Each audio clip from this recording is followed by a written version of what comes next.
At 83, I sometimes sit by the window and ask myself a question that feels heavier than my age. Was I completely wrong about love? My name doesn't matter much. I have been married for 61 years. 61 years with the same man. When I say that number, people smile. They say, "That's beautiful." I used to smile too. I used to believe it meant something solid and unbreakable. In the beginning, love felt simple. He worked hard. I kept the house warm. We raised 2 children. We paid our bills on time. We slept in the same bed every night. That was love, I thought. Steady, reliable, quiet. But somewhere along the way, the quiet changed. It wasn't one big moment. It was small things. He stopped telling me about his day. I stopped asking. We began eating dinner in silence, the sound of forks touching plates louder than our voices. The television stayed on longer each night. Sometimes I would look at him sitting in his chair, the blue light of the screen on his face, and feel like I was watching a stranger. He still kissed my forehead before bed. I still folded his shirts the way he liked. On the outside, nothing was wrong, but inside, something felt distant. Like we were standing in the same room, but living in different worlds. I noticed I laughed more with my friends than with him. I noticed he seemed more alive talking about work than talking to me. When he shared something, it was about numbers, repairs, news. Never about feelings. I told myself this is what long marriages become. Comfortable, quiet, predictable. But sometimes, late at night, lying beside him, I would stare at the ceiling and wonder why I felt lonely next to the man I had chosen at 22. I ignored that feeling for years. I called it maturity. I called it stability. I called it normal. Now, at 83, I wonder if I was wrong. Loneliness in marriage does not scream. It whispers. It shows up in small ways. In the way he stopped noticing when I cut my hair. In the way I stopped telling him when something hurt my feelings. In the way we both pretended we were fine. There were sacrifices I never spoke about. I left my job when our first child was born because he believed a good mother stayed home. I agreed without argument. I told myself it was love. When he worked late, I said nothing. When he missed school plays, I made excuses for him. "Your father is busy," I would say, smiling at the children. But some nights, after everyone was asleep, I would sit at the kitchen table in the dark. The clock ticking, the refrigerator humming. I would hold a cup of tea gone cold and feel invisible. I wanted him to ask me, "Are you happy?" He never did, and I never asked him either.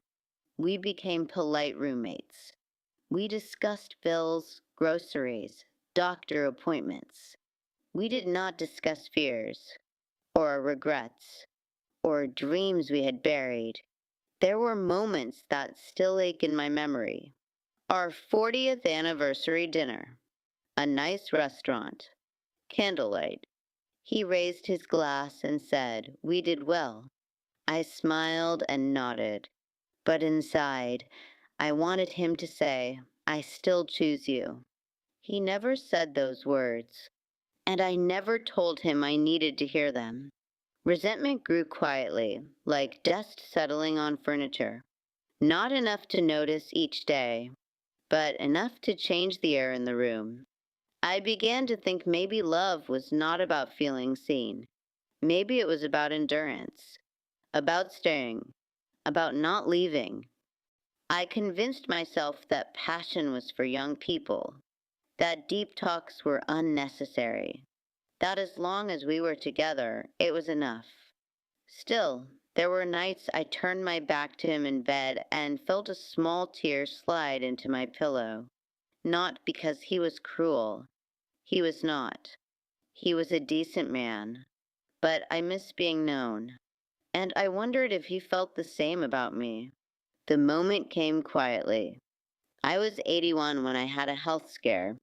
Nothing dramatic, but serious enough to make the doctor look at me with soft eyes. I remember sitting in the car afterward, the paper with test results in my hand. The parking lot was almost empty. The sky was pale gray. I did not feel fear of dying.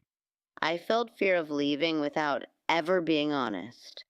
That night, I watched my husband sleep, his breathing slow, his face softer than it ever looked during the day.